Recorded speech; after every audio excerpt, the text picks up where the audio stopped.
To save his aunt, an American boy accidentally fell into the water and drowned. However, Mike miraculously awoke in a rice paddy in China 32 years later. He left the paddy field in complete disarray. He was puzzled as to why he was here. A kind Chinese woman noticed that he was lost as he was just walking to the market and approached him to inquire, "What's the matter with you?" He said that the man next to him was willing to help the boy. The willingness to assist others is a traditional Chinese virtue. The sudden concern thrilled Mike. Mike fainted when he couldn't remember anything when he was asked where his parents were in the unfamiliar setting and accent. They finally contacted the US Embassy with the assistance of the police. Mike was brought back to his home nation. The boy, on the other hand, lacked a passport or identification. So where did he come from, or where was he going to be taken? It was most likely kidnapping or child trafficking, according to the police. In any case, they actually look at all the major US states. There are no new instances of missing people. Because of this, the agent in charge of the case might be very suspicious. Mike remained silent and appeared traumatized. The boy's shirt with Jakob written on it may be his name,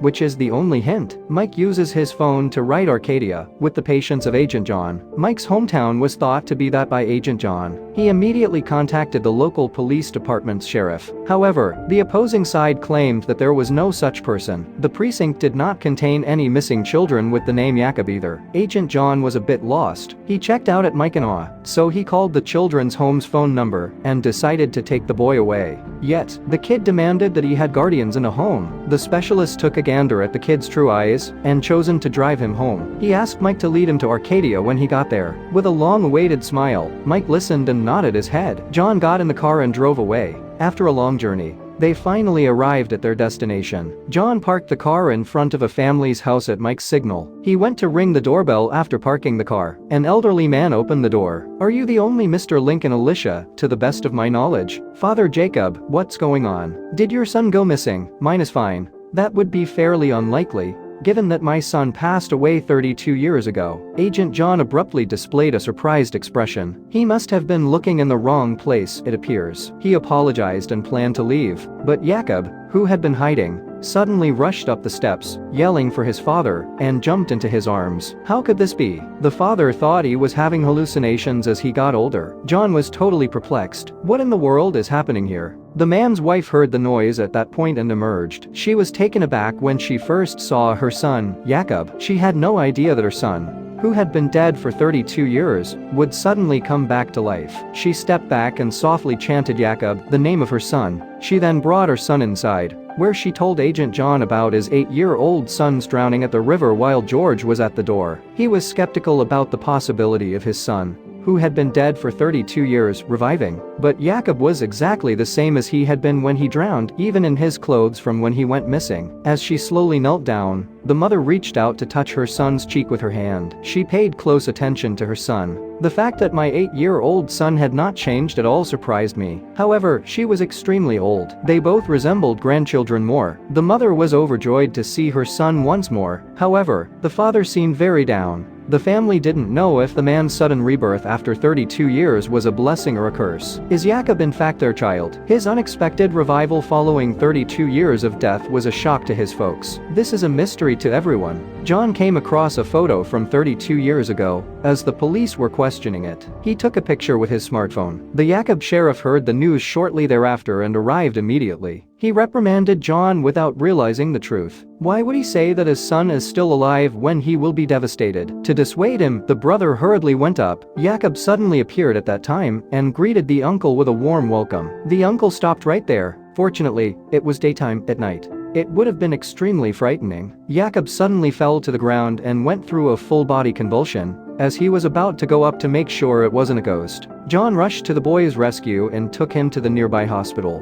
where he instructed a female doctor to carefully determine whether the boy had been abused. When the doctor inserted a stethoscope into Jakob's chest, she discovered that there was no sound. The doctor thought something was wrong with the stethoscope. In this way, she got it and tapped the heartbeat a couple of times before it turned out to be clear. To check, she put the stethoscope back on Jakob's chest, and it wasn't until then that she heard the heartbeat. Agent John was speaking on the phone with his female supervisor outside the door. The female boss discovered that the kids' folks were in their 60s, and recommended that they get a DNA test. Jakob must be brought back if the results do not match. John arranges for a doctor to conduct a DNA test on them after hanging up the phone. Jakob stands in front of the window at night and stares blankly out the window at the light. Jakob mysteriously and suddenly vanishes before the test results are returned. The child was eventually located in the woods after a lengthy search by the father and the police. But Jakob ran toward the woods when he saw his father. John pursued him because he was worried that his son would get into another accident.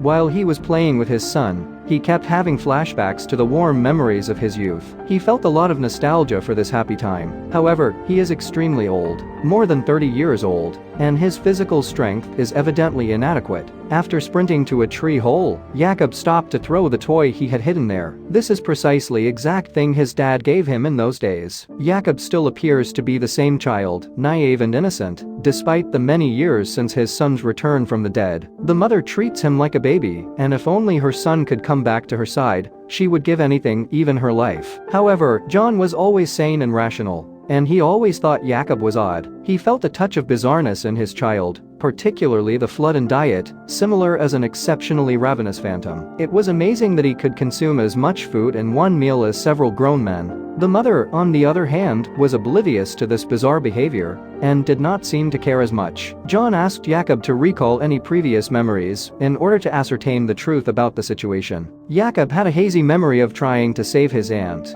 but when he slipped and fell into the river, the swift current immediately swept him away. Instead, a man on the bank caught his aunt. He somehow showed up in a Chinese rice paddy when he awoke. However, John is highly skeptical of this. He generally felt that the Jakob who returned was not his child. The tombstone was still there because he had buried his son himself. Agent John came up with a daring plan to discover the truth. This is because he was dead and came back to life 32 years later. After that, they prepared to open Mike's coffin to see if the body was still inside when they arrived at the marker. However, they were extremely shocked when they opened the boy Jakob's coffin, because the bones were still inside. John lost his sight right away. Both Jakob's body and his current attire are identical. Who was the boy at home if Jakob was the boy in the coffin? John intentionally cut off a piece of collar to look at, with the exception of the novelty of the old, yet precisely the same. What in the world is happening here? This makes absolutely no sense. At that point, the kid Jakob came up and inquired as to whether he was lying in the final resting place. John purposefully lied to the boy and praised Mike's excellent ball skills,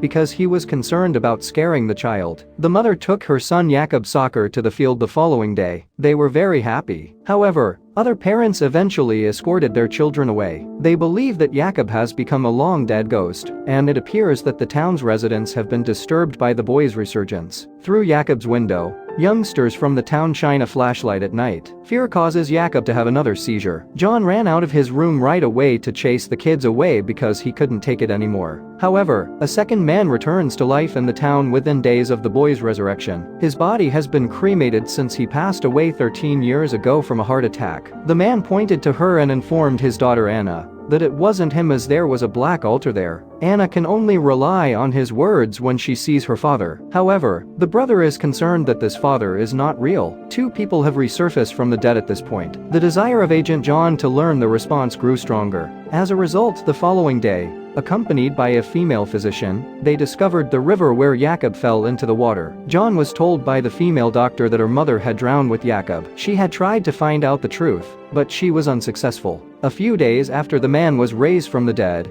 he went to the woods with a hoe and a marker to dig up the soil. The original took place 13 years ago, when he and an accomplice robbed a money truck. He dumped all of the cash in the forest. Because he was so excited, he had a sudden heart attack and died. He just buried it well. After his resurrection, the man now only desired to return the money to his children. However, he dug for half an hour, but found nothing. He assumed that the money had been taken by his accomplice. The man was so enraged that he brought a hammer to the partner's house to inquire about the location of the money. The accomplice only desired the cash, not his life. The man killed his accomplice out of rage, then used the same tactics to rob the money truck once more. He desired to leave the cash to his beloved daughter. However, he is already surrounded by police before he can give the money to his daughter, because everything is now under surveillance. Due to her father's crime, The daughter also lost her job. She fights with her father as she flees to the prison. Because his daughter doesn't understand, the man acts out more violently. John went to the prison to ask the man for some hints. However, the man who arose from the dead vanished as John turned to pour water. He looked into the surveillance but came up empty-handed. Will Mike, who arose from the dead, then vanish along with him?